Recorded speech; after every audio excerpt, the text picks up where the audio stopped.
Hey and welcome. I'm Laura Live Namasturm Yoga. For today's practice, we're just going to slow down and stretch.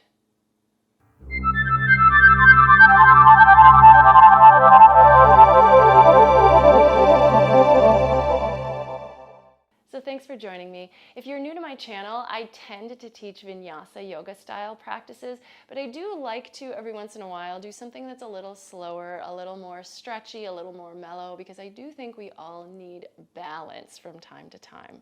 So join me on your mat in a seated position. Just let your shoulders stack over the hips, and then close your eyes. Let the head float up on top of the neck. Just see where you're at the starting point of your practice. So take a moment to scan through your body. Maybe notice your breath. Check in with your energy level.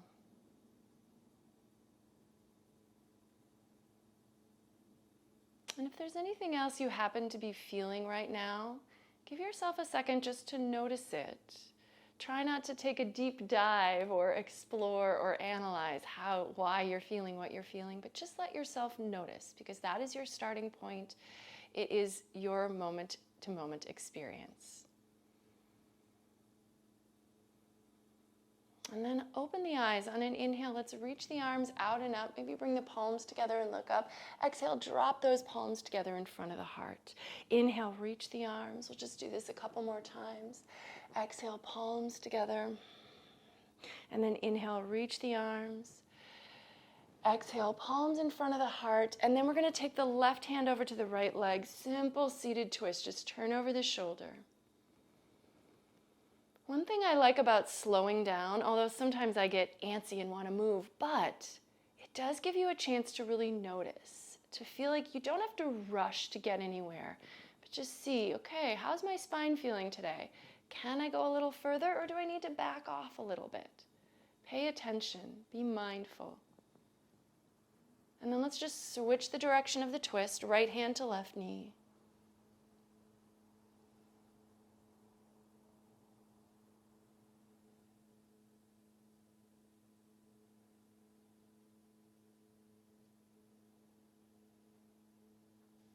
All right, and then come on back to center. Let's inhale, reach the arms out and up.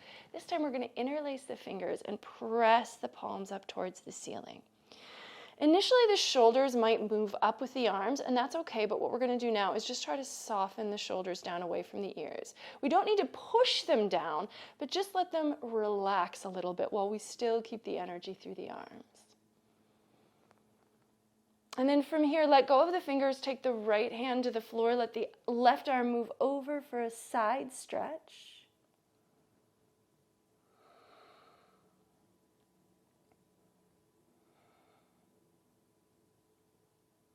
And then we're just going to tip and go the other way.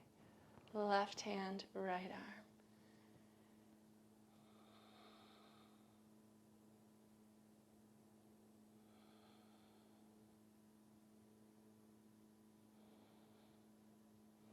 Come back up. Let's just change the cross of the legs. So lean back a little bit. Bring your other shin in front. We're not going to be seated for this whole practice, but while we are seated, it's good to just shift things around, make sure we're working with some symmetry. Bring your hands to your knees, and we're going to follow our breath here. So move the heart forward and shoulders back as you inhale. You might even tip your head back a little. Exhale, round the back. Gently drop your chin. Inhale, heart forward, shoulders back. And the other way. If you want to work with a Ujjayi breath, I definitely encourage that. You can build that in here. And then matching the movement of the breath to the movement of the body. And really, the goal is to let the breath lead. So if our movement was a dance, you kind of think about it. The partner that's leading, you can't tell. They're both moving together. But the breath is the leader.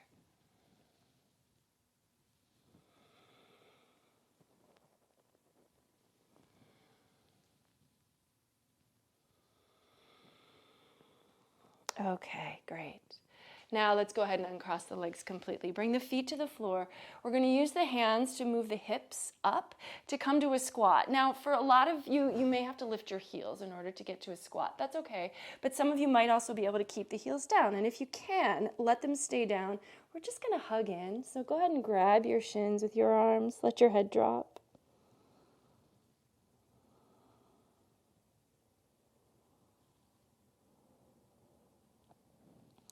And then bring the fingers to the floor in front of you and start to straighten the legs. Keep the head hanging down. Keep the upper body loose and dangling, standing forward fold. You might sway the torso. You could nod or shake the head here if you like. If you are able to pick your fingers up from the floor, grab your elbows and just let yourself hang completely.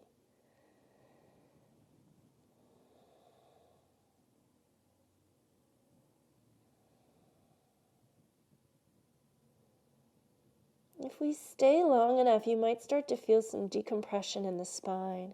So let the weight of the head drop to the floor. If you want to help that, you can even bring your hands and interlace your fingers behind your head and neck and just let the weight of the hands elongate the neck and spine. Be gentle. Don't pull or push. Just gentle. Now, if you're not at the top of the mat, go ahead and just kind of crawl yourself there so your feet are near the front of your mat. So that way we're going to step the right foot back. And we're going to keep the hands on the floor, but we'll keep the right knee lifted. If you need to take it down, you can, but the idea is to stretch out that back leg in addition to lunging in the front. We do want to keep the left knee above the ankle. So if you only stepped back a little bit, you might notice that as you lunge, your knee goes past the ankle, and that's not really very good for your knee. We want to have it supported by the vertical bone of our shin.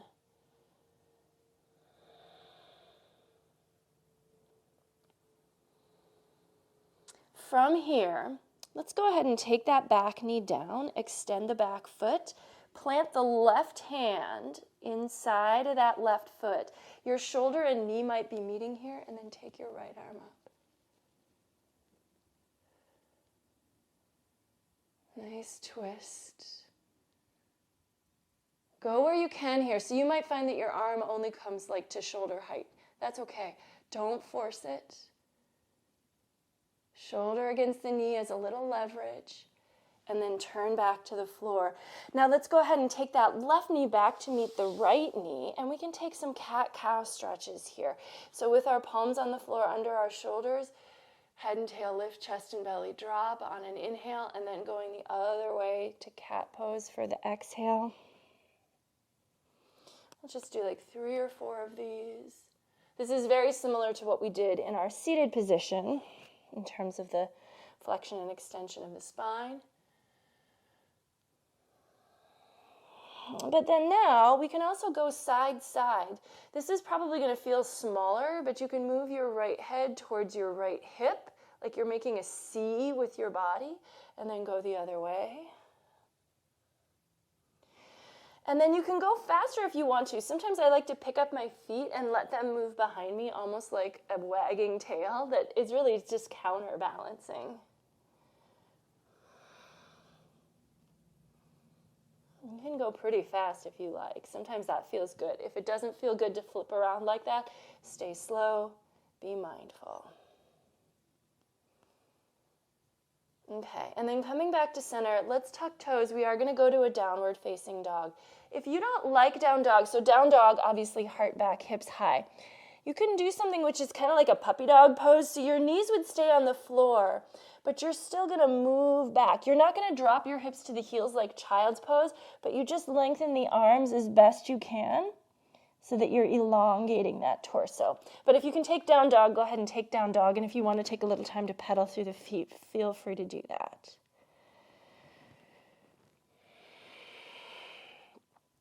I actually really love down dog, and I find it very restful.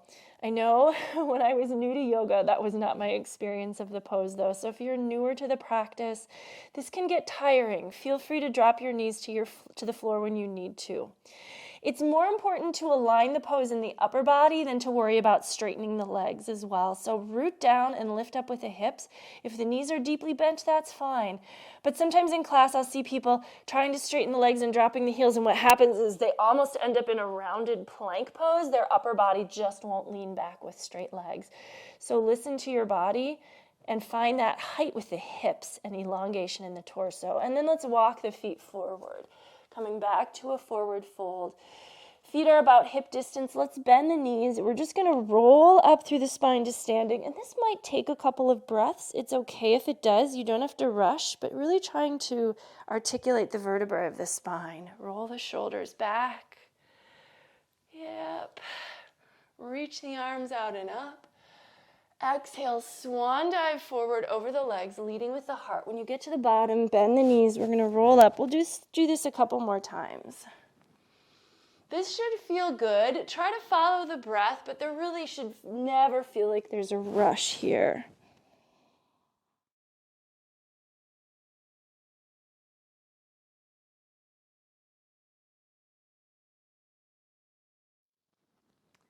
And then when you get back to your forward fold, let's step the left foot back. So we did that lunge on the one side. We need to get the other side in. So knee is over ankle, stretch through the back leg. This is like a runner's lunge here. Again, remember that vertical shin.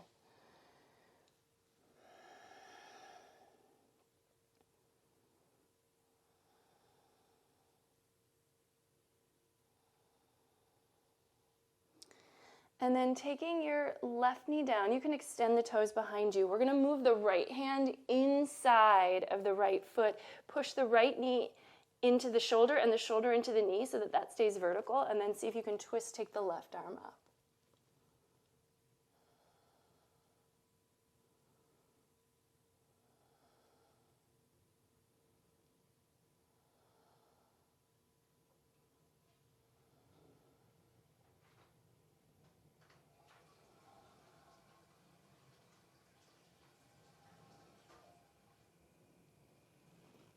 And then turning back to the floor, take your right knee back to meet the left.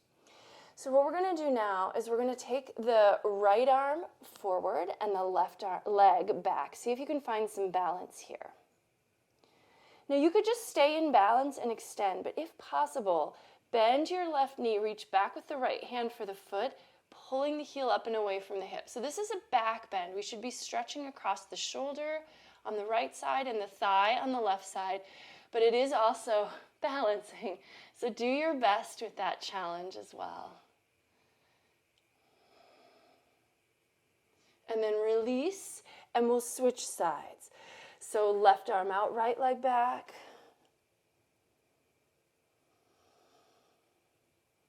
And bend the right knee, reach back with the left hand for the foot, pull the heel away from the hip.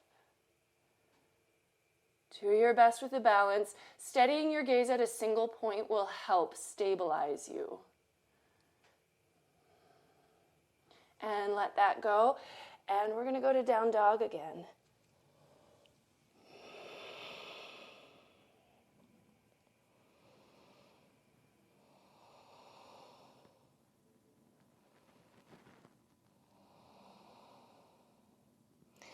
This time, let's walk the hands back to the back of the mat.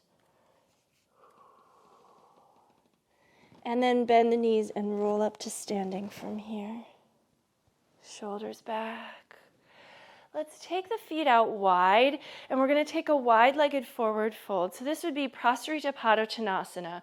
Try to parallel your feet, bring your hands to your waist, and then as you fold, let's just come about halfway down. Once you get about halfway, bring your hands to your hip creases, push back, reach your head forward.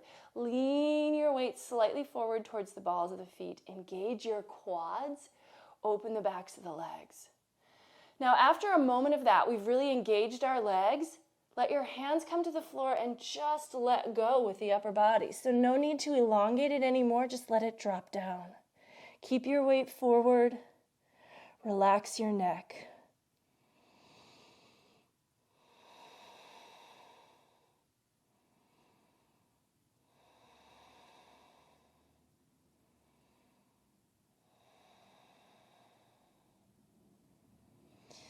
Now let's take the left hand to the right shin. Hold on, take the right arm up for a twist.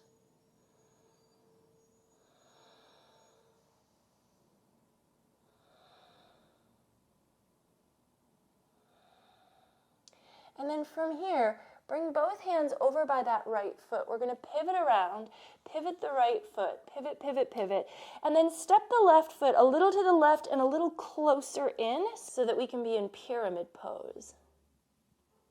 Fold towards your right leg.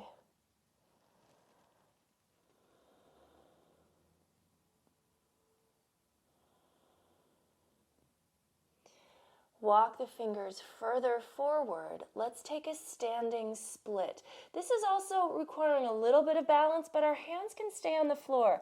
The hands shouldn't actually be taking weight. They're just there for balance. Fold your torso as deep as you can towards your right leg. If you don't need your hands for balance, you might take your right hand behind the right ankle or heel and draw your torso closer in.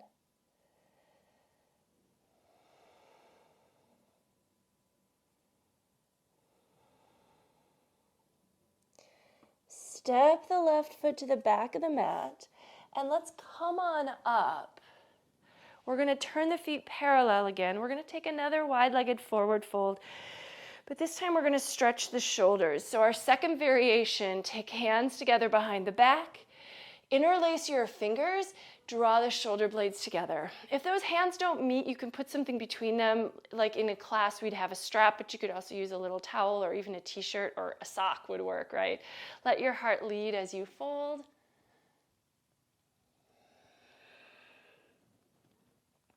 Try to keep your shoulder blades on the back. So sometimes they tend to just drop down towards your shoulders, or towards your ears, I mean. Keep them on your back, but let the arms move. Still lean forward toward the balls of the feet. Lift your quads, open the backs of the legs. Now, just carefully bringing the hands down so you can unlace the fingers. Take your right hand now to your left shin, left arm up for a twist.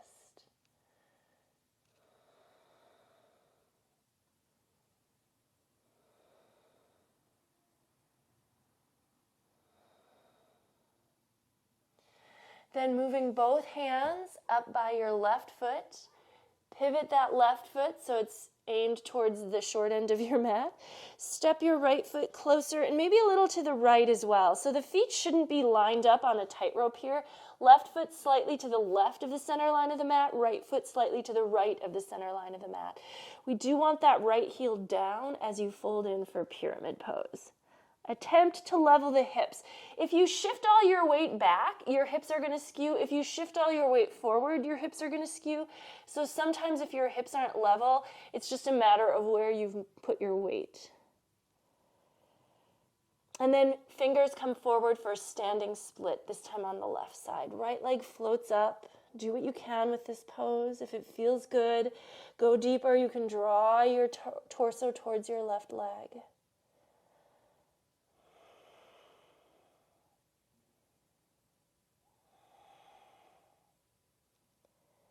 All right, and then step out wide. We're going to come up again. This time, instead of making our feet parallel, though, we're going to turn the toes out. Bring palms together in front of the heart and bend the knees towards the toes, dropping the hips down. Do make sure your knees are towards your toes and that they haven't like wobbled in. From here, let's shift to the right and shift to the left. Shift to the right, shift to the left. Now we're going to shift all the way to the right. Do your best to try to drop the hip down towards your right heel and come onto your left heel. So my heel is on the floor, my calf is sort of grazing the floor, but my thigh is not, my left hip, my hips are not on the floor. Bring your right arm inside of your right knee, press palms and twist. Or if you want to bind, the right arm actually is going to wrap all the way around your right leg and the left hand comes back behind. Hands meet and then open the heart.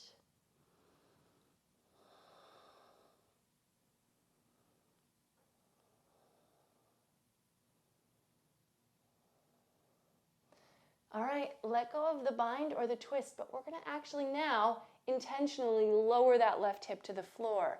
Tuck the sole of the right foot in towards the left leg, and then Janu Shirshasana, so angle your body over the left leg and fold.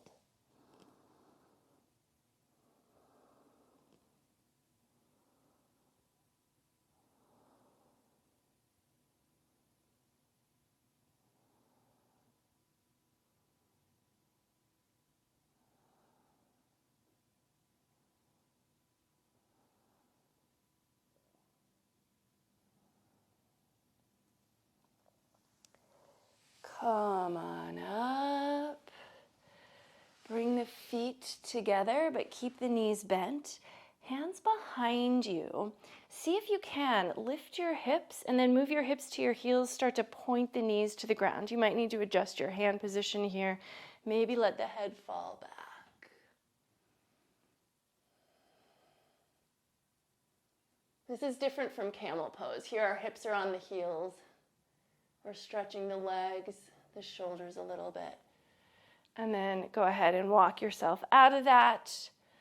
Let's come back to our feet, roll up to standing, and step the feet out wide. So we're going to turn the toes out again, so we kind of got to go to the left leg. Palms together, we'll shift left first, and then right, and then left, right. And then we're going to drop all the way over to the left. Knee over toes, come onto your right heel. Do the best you can. Now, if this is too much for you, if your knees are bothering you, just skip through. So, right, we don't want to always be doing everything. If our body says no, we kind of got to listen. Left arm inside the right knee or left knee, press palms, or find that bind. We want to, encourage our bodies and challenge them and hope that they say yes to most things. But if you're in a situation where you're feeling pain, there's nothing wrong with taking a child's pose or just taking a little breather.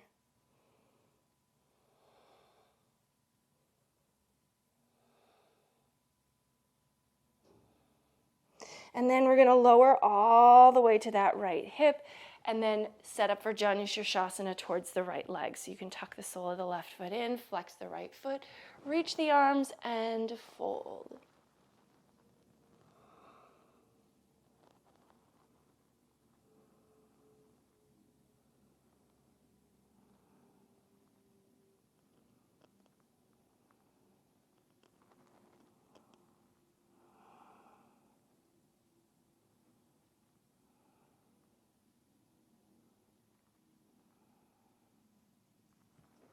Okay, walk the hands in and come on up. Once again, let's bring the feet together. This time we're going to come to our knees, but let's go ahead and extend the feet behind us, lean back with the hands, and this time we're going to try to pick up our knees to stretch the shins or the tops of the feet.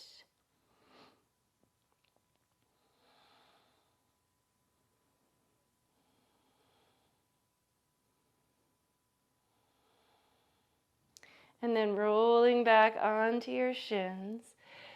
Camel pose, Ustrasana. So this is a back bend. Your hips are going to come up over the knees, so we don't want them dropped back to the heels at all. If you'd like to tuck your toes, if you're going to reach back for the heels, it makes them closer. You can either extend the feet if you know you're going to keep your hands on your back, or if you know you can go into slightly deeper back bend and it's not too far away for you to reach.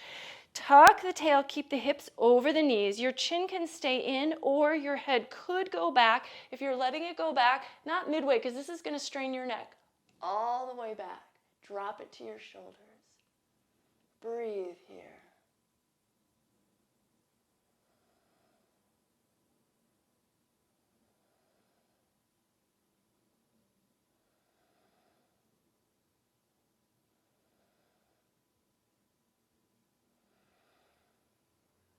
And then support your waist to come back up, nice and easy. Knees together, let's separate the feet. We're going to sit back for Virasana or hero pose. If, as you sit down, your hips just do not touch the floor, then you can put like a block or a book or something like that underneath you so that your sit bones are actually able to rest down. Feet should be near your hips. And then you can just stay here. So you might be feeling a stretch in this position already for the quads. It's going to work a little bit in the knees and ankles as well. Again, we don't want pain. Sensation is okay, right? So just make sure you can distinguish the difference. If you're feeling all right to move further into this, you can start to walk your upper body back, maybe coming to the forearms and then puffing up the chest. Maybe head drops back if this feels good to you. If your hips are flat on the floor, if they're all the way down and you're not sitting on anything, then you might be able to lower all the way down onto your back. If this feels good. If it doesn't feel good, then just stay where it feels. You want to find that balance between effort and ease. There should always be some ease in a pose, even if you're feeling challenging sensations.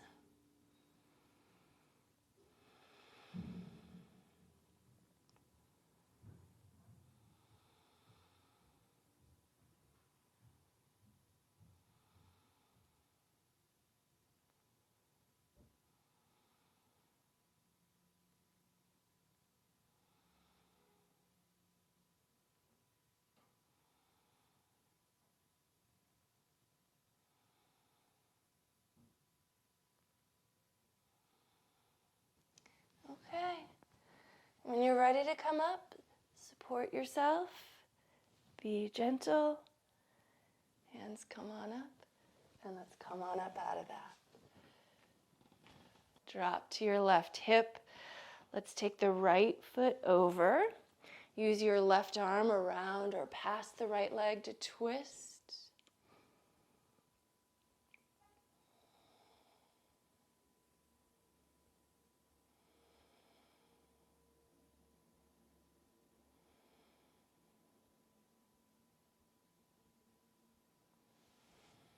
And then we'll switch sides.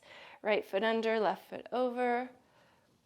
This is Ardha Matsyendrasana, turning over your left shoulder.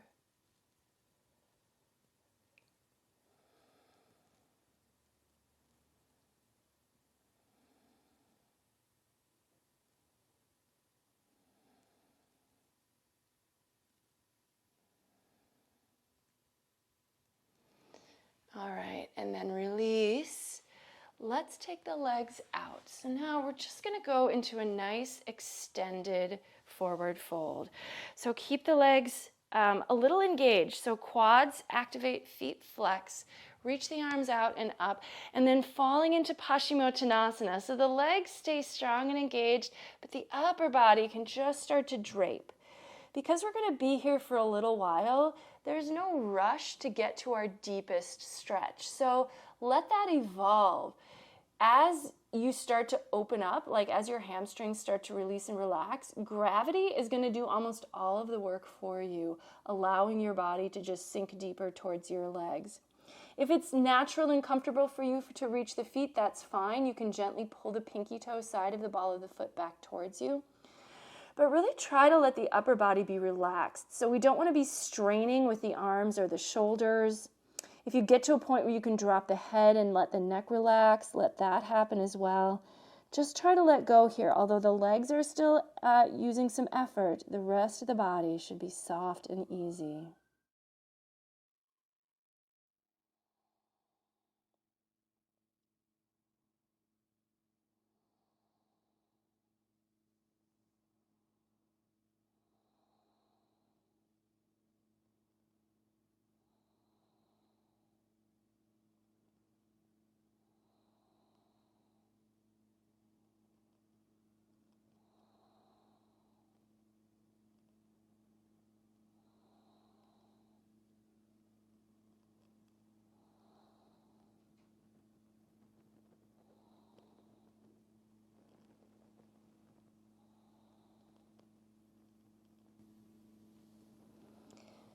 Come on up. Give your legs a little shake out. And then let's go ahead and cross the legs. I encourage you to take a little time in Shavasana if you've got it. So maybe just laying on your back in corpse pose and letting go for a couple of minutes. Inhale, reach the arms out and up. Exhale, palms together in front of the heart. Close the eyes, tune into the breath. Notice how you're feeling now. I do hope you enjoyed this stretch practice. We'll end with a simple bow forward. The light in me recognizes and honors the light in you. Thank you so much for joining me today and sharing a practice. Namaste. All right, well, if you did like this one, give it a thumbs up. Don't hesitate to leave me any questions or comments you may have. And don't forget to subscribe to my channel. Thank you so much, and I hope you'll join me next time. Bye-bye.